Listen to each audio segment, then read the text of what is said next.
look at post-Christian Europe and post-Christian America, or at least the parts that are post-Christian, and look at the despair, the mental health crisis, the rise in crime, the tyranny, the family breakdowns, the weaknesses in spirituality. Isn't it always the way that the right is always bringing up, oh, since Christianity has started losing its grip on our country, all of these bad things have started happening? Well, is it possible that there's another reason that is different than the going narrative that we all keep being told? Let's talk about it today on Unconventional Conversations with me, Pastor Paul.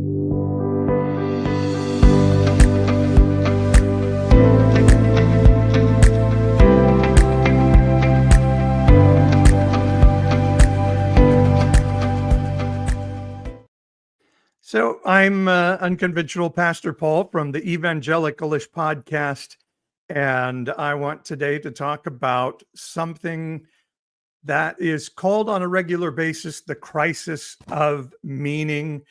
And I hear much weeping and gnashing of teeth. And in fact, my whole life, which is now quite a long life on this planet, that I've heard, oh, these kids today, this generation, it will be the end of us. And it always has been the talk, and it never has been the end of us. And today that sounds a lot like, oh, these kids with their depression and neurodivergence and all of these things are just, they've lost their grip on morality. We haven't had the Bible and prayer in schools, and they just don't know. Well, let someone else tell you about it. This is kind of what it sounds like in our common rhetoric of our society today, in a discussion between one of my favorites, Alex O'Connor, an atheist theologian, and a couple of campus pastors, a father and son team that go on campus, and just listen to how even Alex, the guy with the mustache, talks like it's just a given. We have a crisis of meaning, and then how the very smooth pastor explains why: because they've just lost Christ.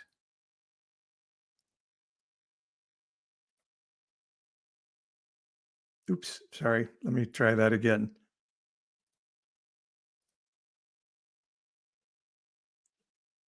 Okay, now I think I got it. There we go. I feel like the meaning crisis and the anxiety and the sort of the strange emptiness and shallowness of modern life is often just trivially attributed to the decline of religion. Whereas I wonder if we can really be as confident about that. Well, according to the latest Harvard studies, we can be. Now we're talking. And now we're talking is right. And so one was titled if spirituality could be put into a pill, it would save endless amounts of lives. So I would really love to see this study, but Cliff Neckel has just said it, or Stuart Nettle has just said this with such confidence. I would really love to see that study. Harvard has done 3 different studies over the last few decades on religion and mental physical health, and so longevity. And so the latest one was those who go to church, doesn't work with social clubs or anything of the like, church weekly, the women have a 60% higher chance of not remaining hooked on drugs.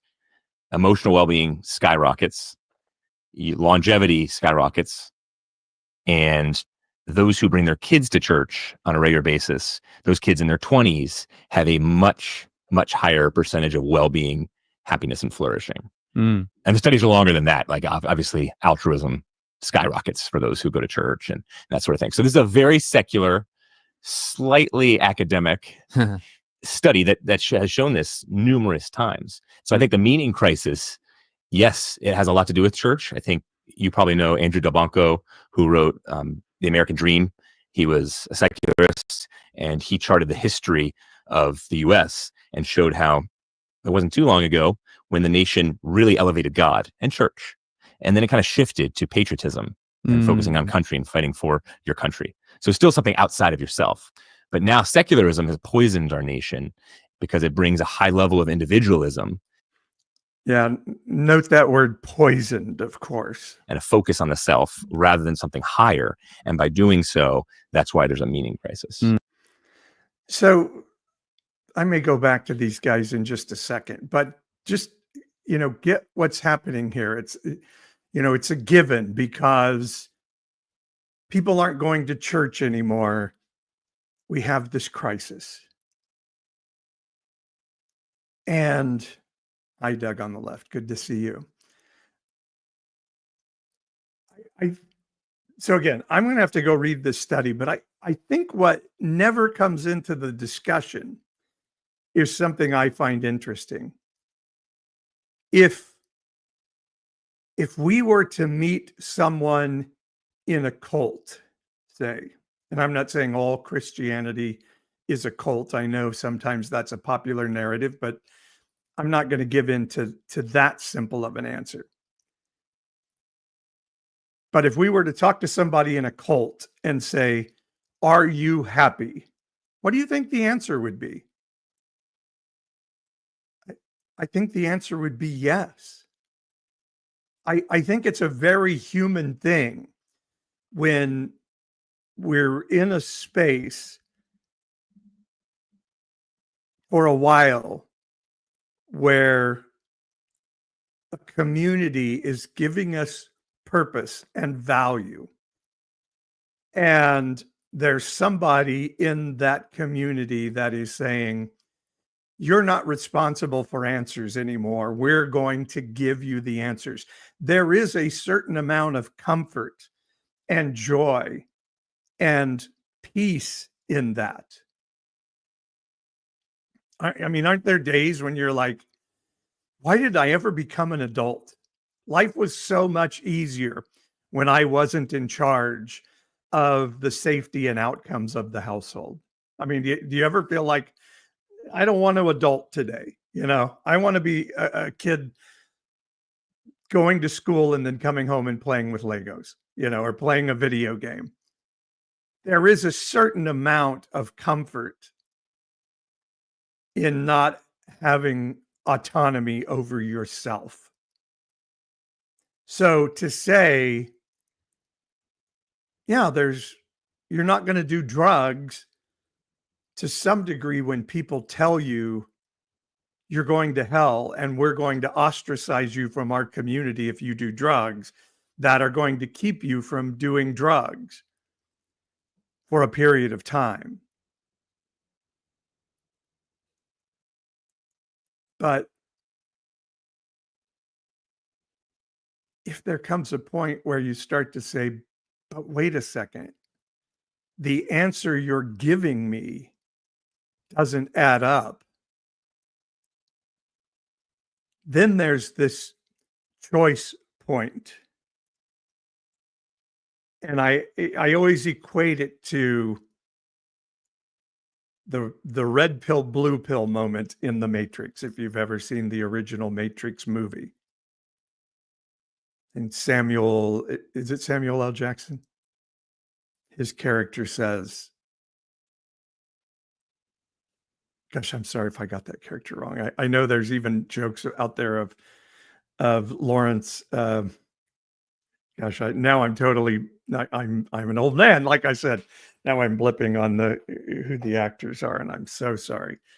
But the character says, "If you take this red pill," Lawrence Fishburne. Yes, thank you, Doug on the left. "If you take this red pill, all I can offer you is the truth, nothing more. There's no assurance." Hi, Alex from Australia. "There's nothing more I can offer you than the truth. And it's the same when you're in a church community and you come to that point where you're like, maybe we don't have this all right. It's an uncomfortable place. You don't go, yay, I think my religious community from which I've gotten so much value, and people bring me casseroles when I'm sick, or they bring me chicken soup when I'm sick. I'm so happy that now I'm realizing it takes dissonance to stay in this community. There's no joy in that. And you have to decide, does the truth matter to me enough to step into the discomfort of that? It's not like I'm going to step into the joy of losing my religious community. It's like a life coaching client I had once who said, the people in my church community told me if I leave the church, my life will be a mess. And this client said, I left my church and my life is in fact a mess. And that is the truth. And so here's this pastor saying, the studies show if you stay in your church, you're going to be happier and have more longevity and do less drugs. And yes. And in the Soviet Union, there was way less crime than in the United States. And all you had to do to get that less crime in the Soviet Union was give up all your rights and all your freedom. And it's the same in the church. All you have to do to get that little comfy, snuggy feeling of happiness is give up all your ability to think for yourself and all your autonomy of yourself. And yes, like Doug is saying here, I wish I could go back to, beautiful country and wonderful people. There are times when it's like, could I just choose dissonance again and go back and just be happy? Could I? I mean, I think being in MAGA world would be wonderful, because then every day I could just go, yay, isn't Elon amazing? He just saved us $1 gazillion today. That's so awesome. And I don't need any proof, and I don't need to go stand up against anything. So yes, of course you're going to be like, I'm so much happier in this community than having to step into the courage of deconstructing my beliefs.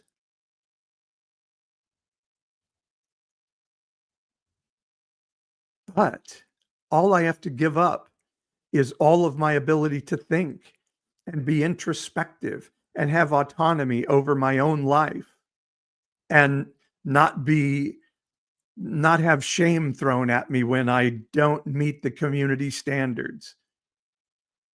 And like Jesus, lose my reputation if I happen to want to hang out with that queer person who doesn't meet our standard. Alex says community turns into acculturation, which turns into groupthink. Yeah, I have to conform to the narrative of the echo chamber. And I hear Romans 12:2 bleated out in the church so often, not like bleeding, but like bleat, like just hammered out again and again. And they say, don't conform to that world, but be transformed by the renewing of your mind. And renewing of your mind means getting saved and then never thinking again. But Romans 12:2 actually says, don't be conformed to the age, don't be conformed to the era that you're in. And I think, akin to Alex's statement here in the live stream, it means don't be conformed to the echo chamber, to the groupthink that is around you, but be constantly transformed over and over. And it's a word that we in the one other time it's used in the New Testament, we call it transfigured. Be changed so much that the people around you go, holy shit. Because the only other time we used that word in the New Testament, it was when Jesus was transfigured on what they call the Mount of Transfiguration. He changed so much that Peter was like, I don't ever want to leave this place. He was so mind blown. He's like, I just want to live here for the rest of my days. Let's build some shelters and never leave this place. Something so freaking incredible happens in the story there. And that's what we're supposed to be. Get out of your echo chamber, get out of the age, get out of the aeon, out of the era. Be transfigured like a caterpillar going into a cocoon and coming out a completely different creature. A butterfly has nothing in common with a caterpillar. They don't travel the same. They don't eat the same. It's a completely different creature. A caterpillar goes into a cocoon and it's the ultimate deconstruction. They are broken down into the very liminal ooze of what they were at the formation of the earth, and they come out a completely new Christian. Oh my God, a completely new creature, transformed into something totally different than they were. And this is what not being conformed to the ages. It's not like a one-time say the magic prayer, join the sect, and that's it. The literal formation of the word that we translate into renewing of your mind is a never-ending tense. It's a never stop renewing your mind so that you can know what is good and right. And what we have are a bunch of Christians who stop renewing their minds so that they can conform to the community. And when it comes to this place of like, ooh, could I be in a group that's wrong on this issue or just in general in history? They say, well, I'm not going to lose my comfy spot on the third row, 4 seats over on Sunday morning. So I'm just going to dismiss that thought that we could be wrong because we really like the comfy chair. And that's when they can tell you, yeah, Donald Trump is God's man. And you're like, okay, that's what I have to believe to stay in row 3, seat 4. I'm in. And then you watch those people who say, I could never vote for Donald Trump. He's nothing like Jesus whatsoever. I would have to totally give up every moral fiber in my body to vote for him. You're like, how sad. How sad. Itchy ears, false teachers. You have the whole cadre of Christianese to use for that. So I teased at the beginning of this part of that debate. Here's another moment when, it's just a given. We're in this post-Christian world and everybody is depressed because of it. And if we just had a revival where everybody started going back to church, we wouldn't have depression and trigger warning. We're going to talk about suicide a little bit. We wouldn't have suicidality. We wouldn't have neurodivergence. Unconventional Pastor Paul wouldn't have DID if everybody just went to church in America again. Please look at 3 factors. One is look at societies that are run or have been run on atheism and make up your minds. 2, look at post-Christian Europe. Wait, I'm gonna stop that right there for a second. I'm sorry, but when a Christian, and this is a woman who has converted from Islam to Christianity and is making the case that American society is a Christian society and needs to get back to that. And she says, look at atheist societies, and they point to the Soviet Union as an atheist society, or even they'll point to Hitler's Germany as an atheist society. And like, look what happened in an atheist society. And I think both of those, to some degree, are a misnomer. Yes, you may say the Soviet Union, as a general rule, cracked down on churches, but the Russian Orthodox Church still existed in the Soviet Union. And again, it was a church that had partnered with political power in order to survive.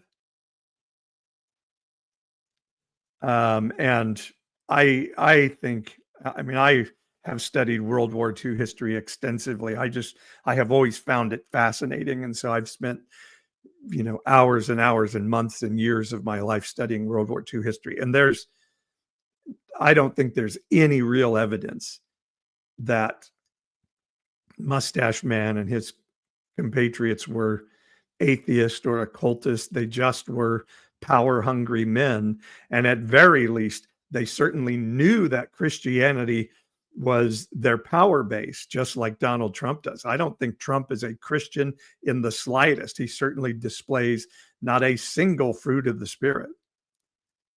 And by the way, did you see his spiritual advisor, Paula White, selling blessings for $1,000, Easter blessings for $1,000? She's on the payroll of the taxpayers of the United States of America as a special consultant to the president.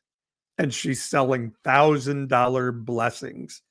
You want long life. You want God to hate your enemies. She's got 7 things you get, but you have to give $1,000 to Paula White to get it. Is that unfathomable? So, but this idea that an atheist society is demonstrated by the Soviet Union or Nazi Germany is just a false narrative altogether. When you vote, please look at 3 factors.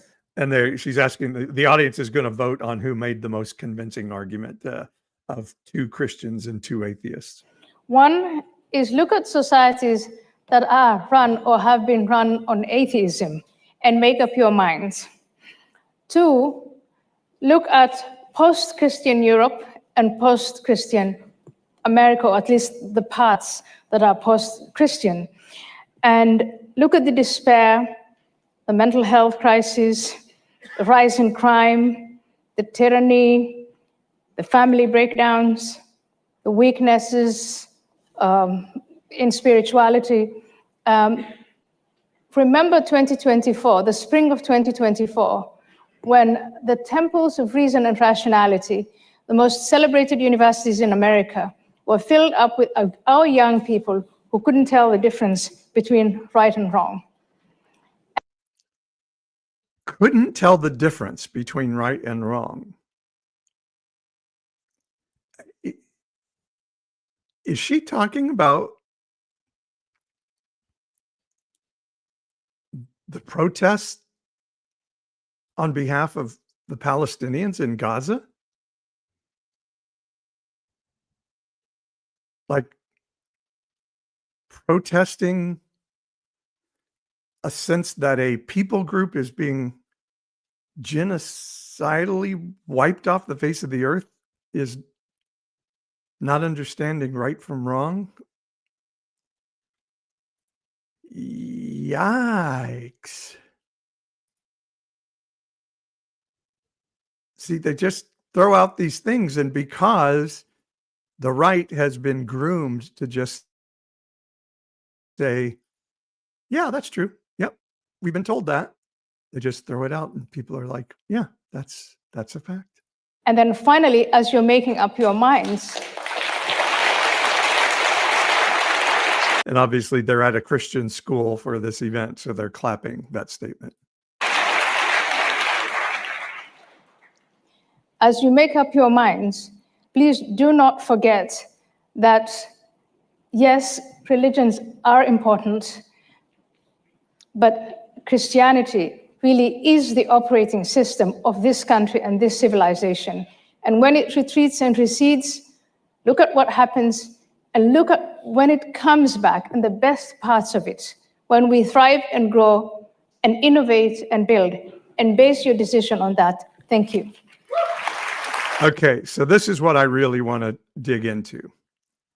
So she's saying, look at what happens when not just religion is in charge of America, but a specific Christian religion, and I assume she would say even an evangelical type of Christian religion, a politicized and politically active type of Christian religion. And I'm going to show you where in the Bible I think this is an absolutely unbiblical and antichrist approach. But first, let me say this. When you equate Christianity as she called it the operating system of America. That's our forefathers were all this particular type of Christian, and they expected the country to be run as this particular type of Christian dominated nation. And the fact that we've gotten away from that is why we're seeing so much depression and neurodivergence, autism, dissociation, suicidality, and all of those things as just a given. We all understand this is such bullshit. Let me parse another hypothesis, because I haven't done any study and I haven't seen any study on it, and now we'll never see any study done on it as long as Der Leader Trump is in charge. And RFK. Maybe one of the reasons we have more autism and more depression and more suicidality is we have more understanding of what those things are. We have less shame of saying, I'm struggling and I need help.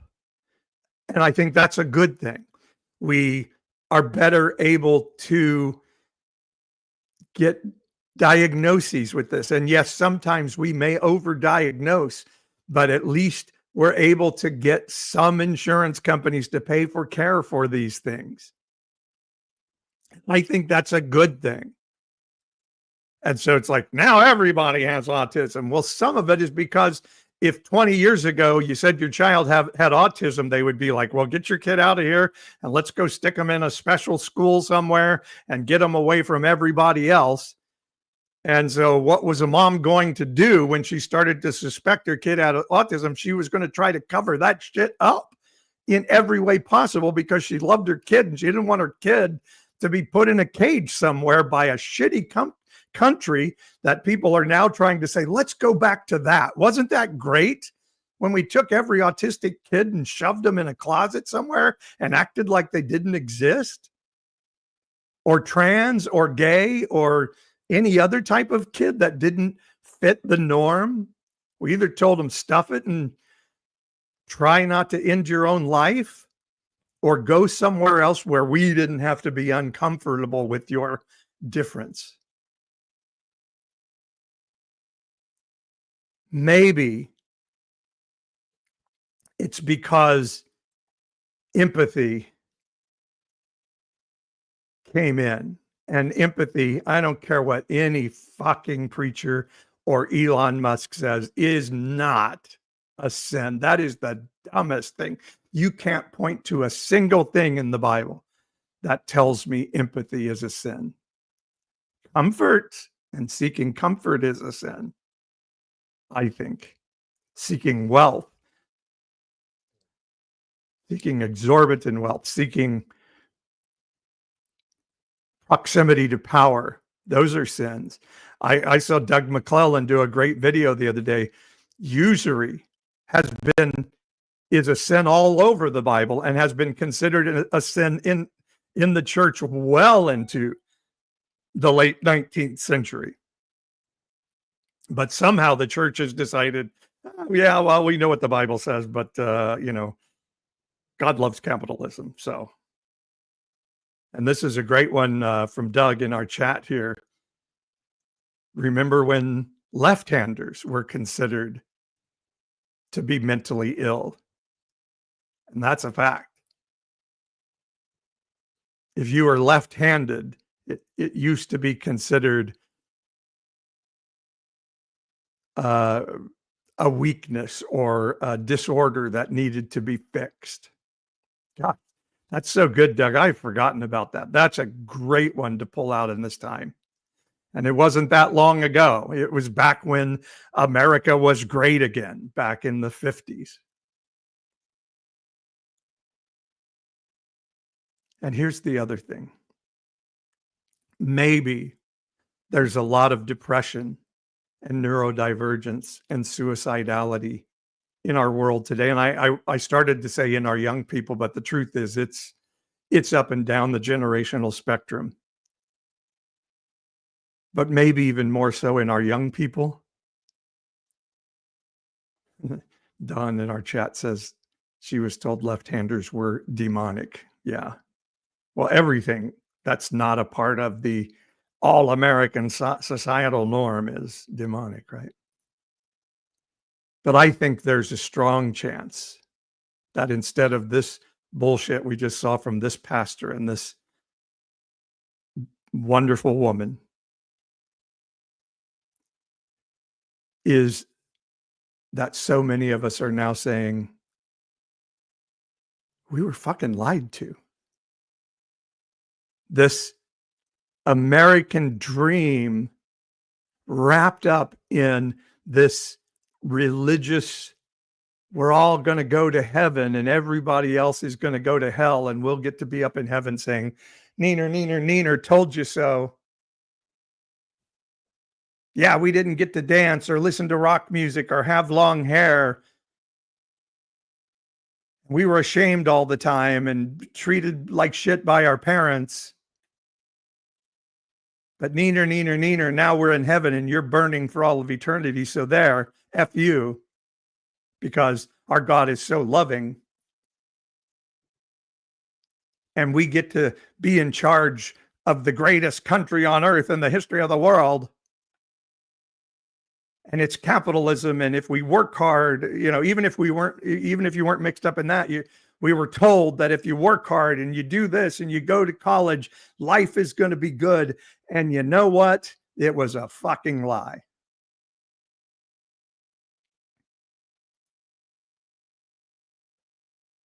Maybe, just maybe, more than, oh, you're not going to church anymore. And when you don't go to church, you don't live as long. Isn't quite as true as, oh, when you find out that person you put so much hope into what they were telling you about this good Father in heaven who would take care of you, and you find out that they're just full of shit. And that Sunday school teacher you had may have been a wonderful person, but didn't know what the hell they were talking about.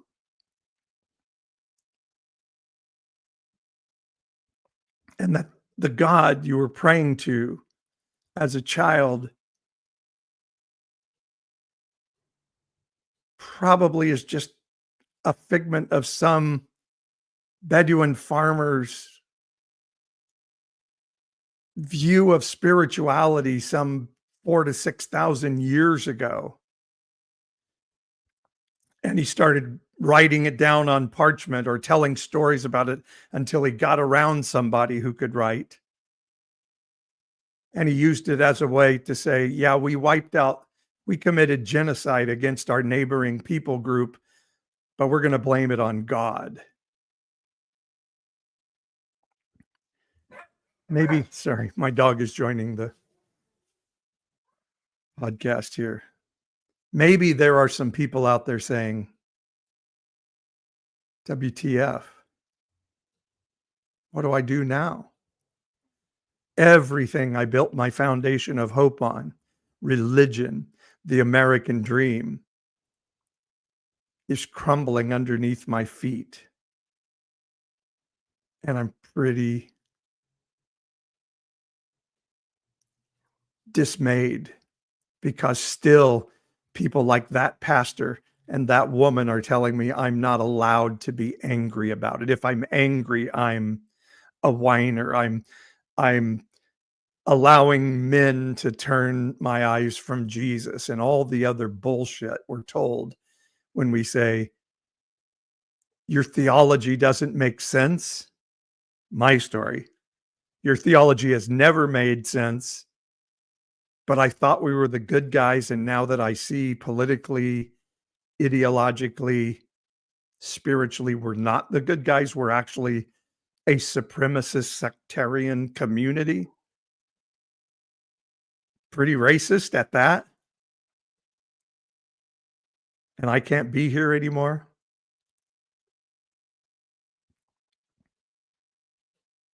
That now somehow that's a me issue. Yeah. It's messy. But here's the truth, Christian. Nurseries are messy. Cemeteries are neat. And the messy place is where life is. The messy place is where growth is, and learning is, and discovery is, and rediscovery is. And cemeteries are nothing but death and grief and sorrow. So I choose the mess, as have so many others that have checked in on this through the years. And yeah, the mess is messy, thus the term. And it's so interesting to me that in the story of Jesus, and I love the story of Jesus. I actually still love the idea of the Bible. I love the Hebrew scriptures, but I love them from the vantage point of understanding them as they are, written by men for inspiration and spiritual connection, and their shit got into it. Like I said, oh yeah, we wiped out those people. That may not have been our best moment. Let's justify it. Let's say Jesus told us to do it.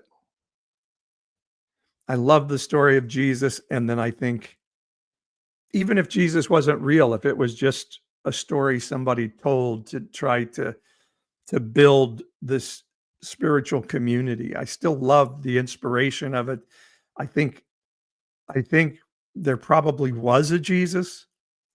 I mean, we know there was. It was the most common name of the day. So there were definitely Jesuses running all over the place. But I think there was a character such as Jesus who had, suddenly this big following, and other religious leaders got mad at him. But I think his message was much different than, hey, here I am. Someday you're going to have to say a magic prayer and join a religious sect so that you can go to heaven, and my good Father doesn't set you on fire for all of eternity.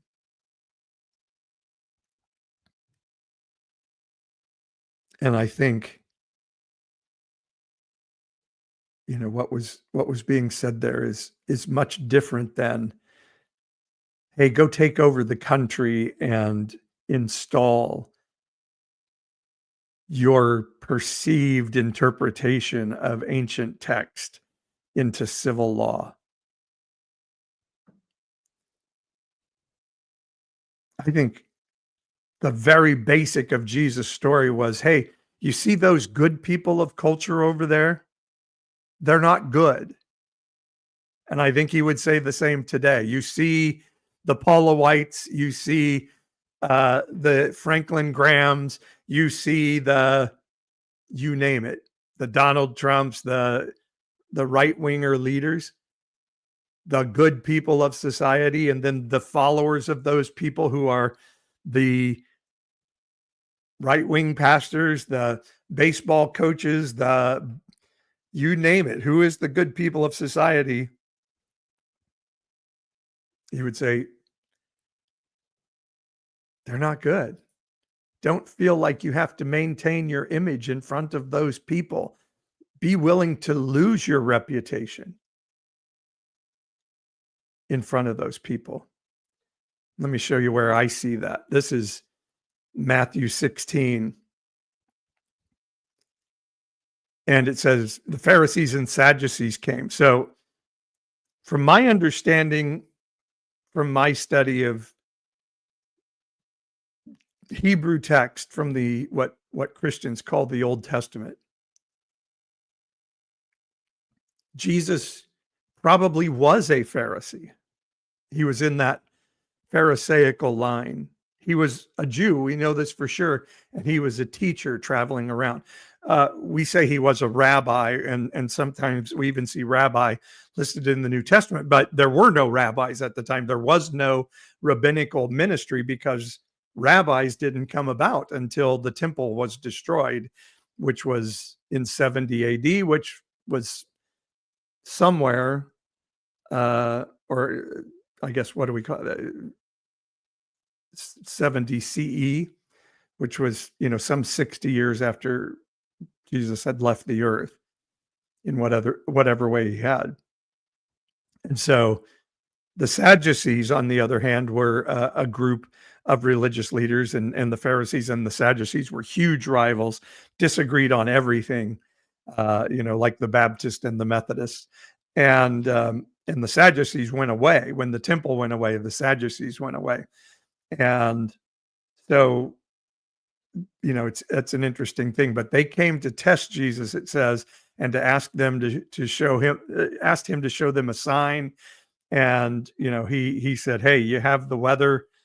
You can look at the sky when it's red and say, this is going to happen. You can look in the sky when it looks like this is going to happen. But the only sign you're going to get is the sign of Jonah. And I'm not going to go too deeply into that. But then when he was alone with his disciples,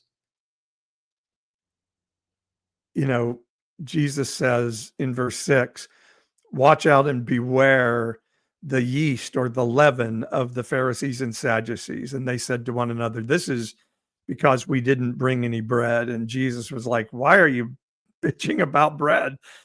Didn't you just see I fed 5,000 people without any bread, and then the other day I fed 4,000 people without any bread? Don't be an idiot. This isn't about bread. This is about what bread represents. And he says that in verse 11 there, beware of the yeast of the Pharisees and the Sadducees. And then they understood he had told these, sorry, that ad is making this jump around.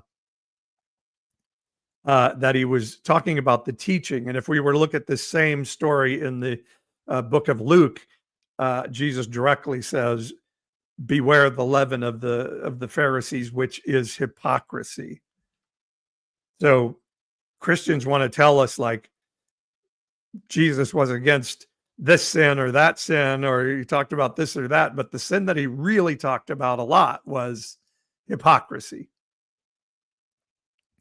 And hypocrisy, particularly in the idea of, here's a whole bunch of rules. Aren't we so good at following the rules? But we make a bunch of loopholes for ourselves. But imposing those rules very strictly onto others, exactly like evangelicals do. While Jesus was more than willing to be called a sinner by those guys, the rule followers and the shame givers, just like evangelicals today.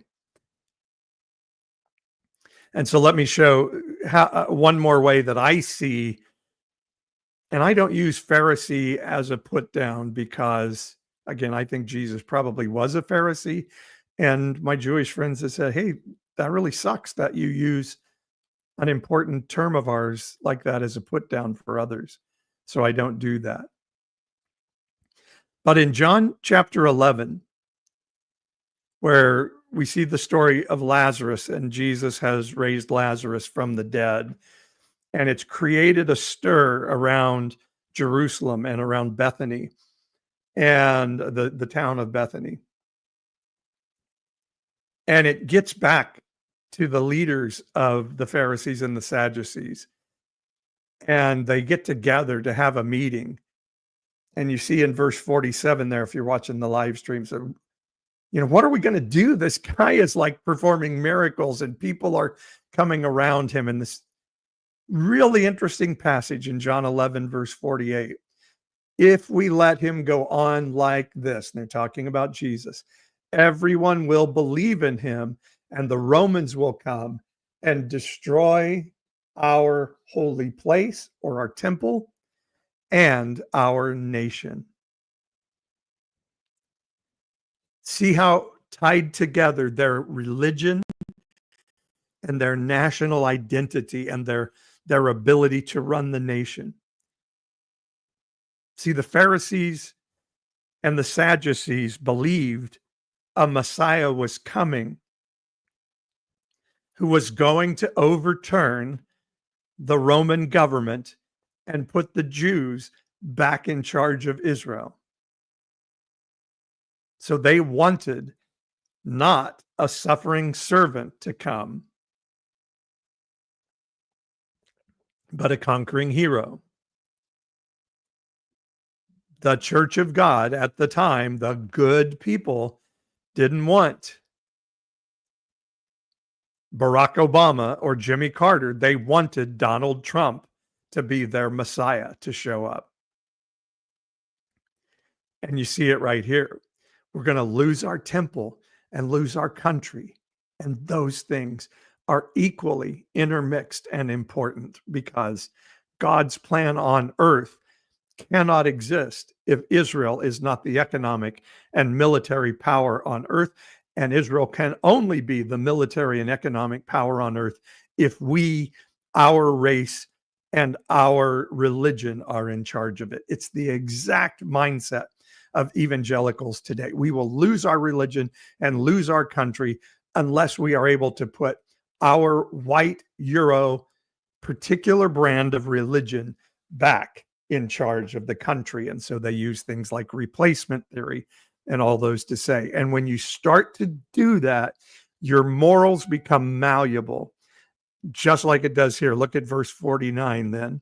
It says, one of them, Caiaphas, who was high priest that year, said to them, you know nothing at all. You do not understand that it is better for you to have one man die for the people than to have a whole nation destroyed. So now they're like, okay, yeah, he's causing a stir. It's going to cause us trouble. We have to keep partnering up with Herod, who's a real fraudulent Jewish asshole, because he was only half a Jew to begin with. And he would pander to the Jews and then treat them horribly. He was just like Trump. He would pander to the Jewish people, but he really wasn't on board with them. He was just trying to keep his cushy seat as king of Palestine there. And so, yeah. And they said, oh, we've got to keep doing this or we're going to lose our place and lose our temple and lose our country. So doesn't that sound like someone we know? So at the end of the day, when these folks are saying, hey, we have a lot of depression because people aren't going to church, could it be that there are people instead who are saying, hey, I'm a little dismayed because you told me this was all about doing good things to people who needed us to do good things for them. And now we learned that it's actually really all about money and power and making America great again, and going back to the 1950s, apparently, when things weren't so good for women and for people of color, that there was racial segregation and racial violence, lynchings and terror to try to keep those minorities in their place. Economic inequality, and whenever Black communities would work hard to get out of their economic plight, they would have their legs cut out from under them or just murdered, as in Tulsa, Oklahoma. They would be redlined and not allowed to move into better neighborhoods. women would be abused by their husbands in their households, and that was considered okay. That's their business inside that house. Women were not expected to be given equal pay or have access to higher paying jobs. Mostly they were expected to not even go to school and just work at home in domestic roles.